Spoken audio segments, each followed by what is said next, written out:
Nobody likes a sloppy drunk, but it looks like these celebs didn't get the memo.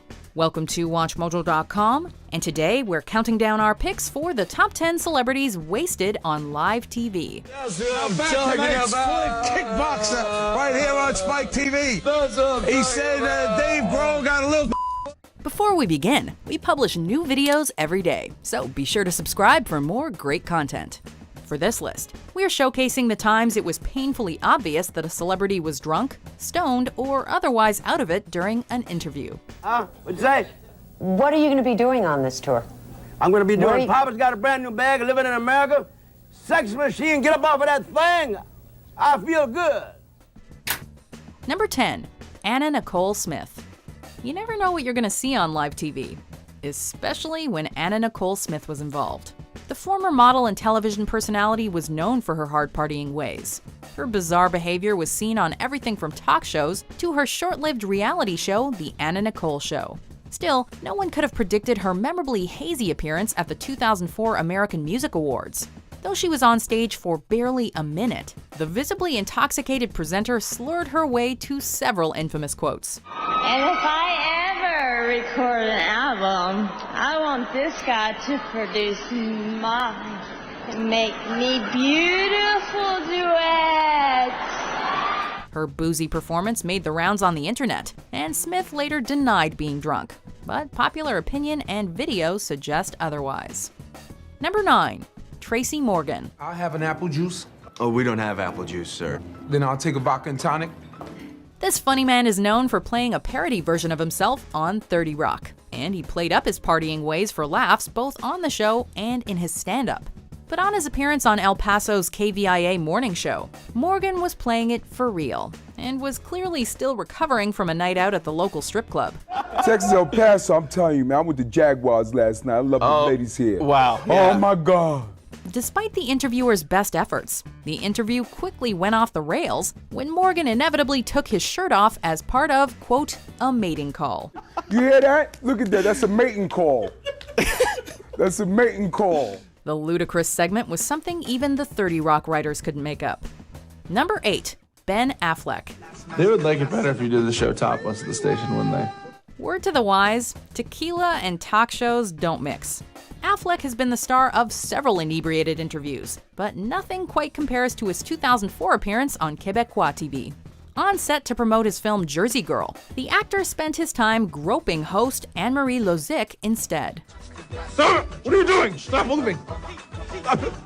The clip features an intoxicated Affleck flirting his way through the interview and making multiple references to the host's body, and somehow finding an opportunity to make fun of people with disabilities. Don't make me look like I am retarded. I look like I have cerebral palsy now. Even including Gigli, this is one of Affleck's worst performances, especially given the fact that he'd gone through a 30-day rehab program 3 years prior. Number 7. Courtney Love. Well, no one can say she wasn't enjoying the rock and roll lifestyle. At the 1995 MTV Video Music Awards, Kurt Loder was in the middle of interviewing Madonna when Courtney Love decided to make a cameo appearance. Much to the Material Girl's chagrin, Loder invited Love to join in on the interview, an invitation the whole frontwoman gladly accepted. Love proceeded to hijack the entire segment and discussed a range of topics, including fashion and astrophysics. Let's all go somewhere and have a drink. Well, I'm going to get into astrophysicists because this rock star thing is not working out. Well, I think it's doing all right. I mean, and I'm she's everywhere definitely on the serious. internet. Eventually, Madonna decided that she'd had enough, but Courtney soldiered on, conducting most of the remainder of the interview from the floor. Number 6. Paula Abdul. It was 2 steps forward and many steps back during this drunken interview.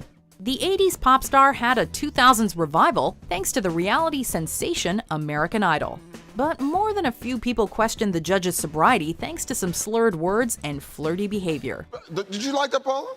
Oh, The face move? maybe when Jared does it. Oh, come on! It all came to a head when she appeared on Seattle's Q13 Fox Morning News in early 2007. Despite the host's many attempts to keep the segment on track, the swaying singer had a series of nonsensical answers en route to internet infamy. Right off the bat, what do Idol fans have to look forward to this season, and what are you looking forward to seeing? Well, Is that what it is? I was wondering, what is that?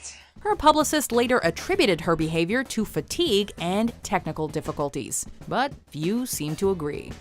Number 5. Danny DeVito. I never felt more alive in my life. Oh, I'm sure. What do you get when you mix booze with sleep deprivation? This.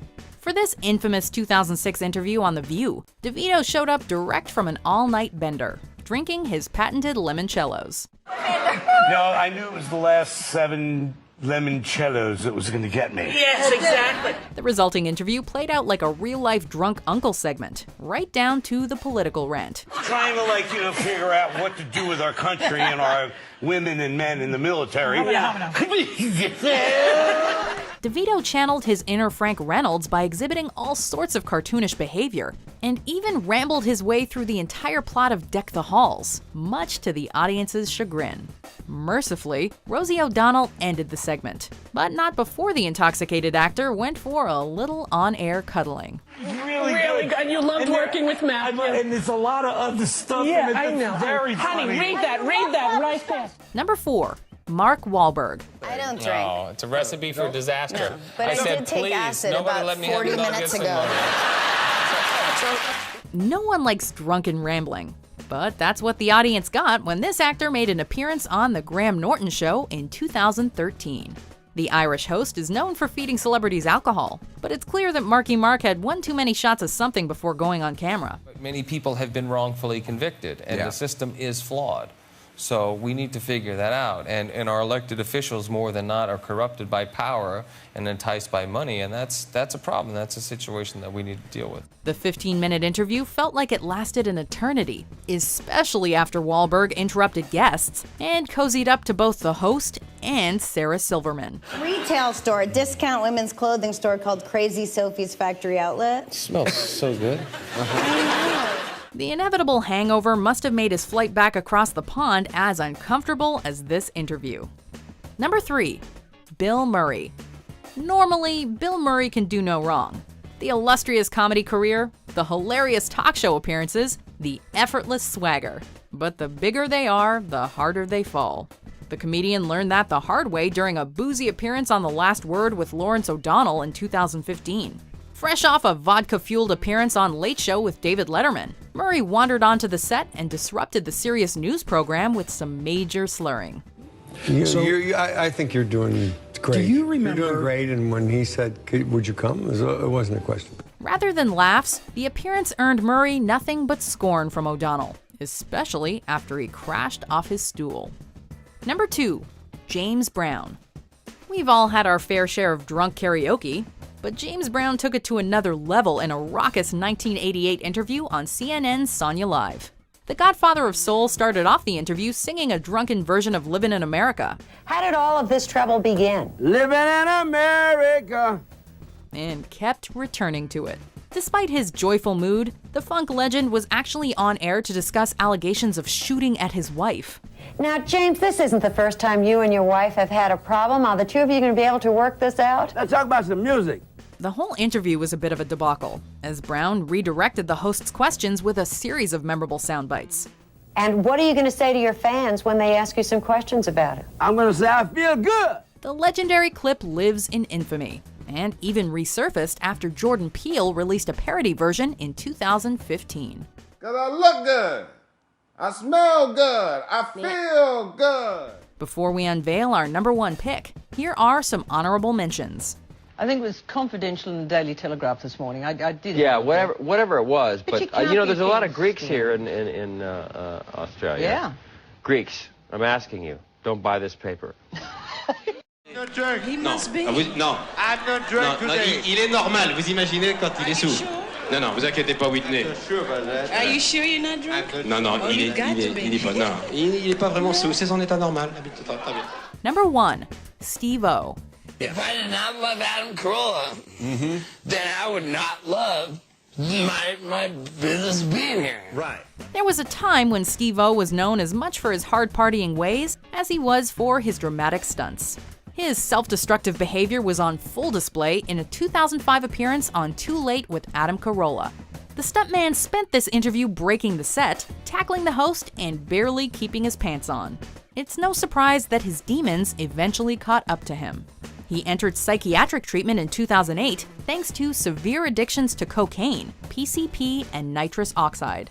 Thankfully for Adam Carolla and his set, Steve-O remains, reportedly at least, clean and sober to this day. Do you agree with our picks? Check out these other great clips from WatchMojo and subscribe for new videos every day.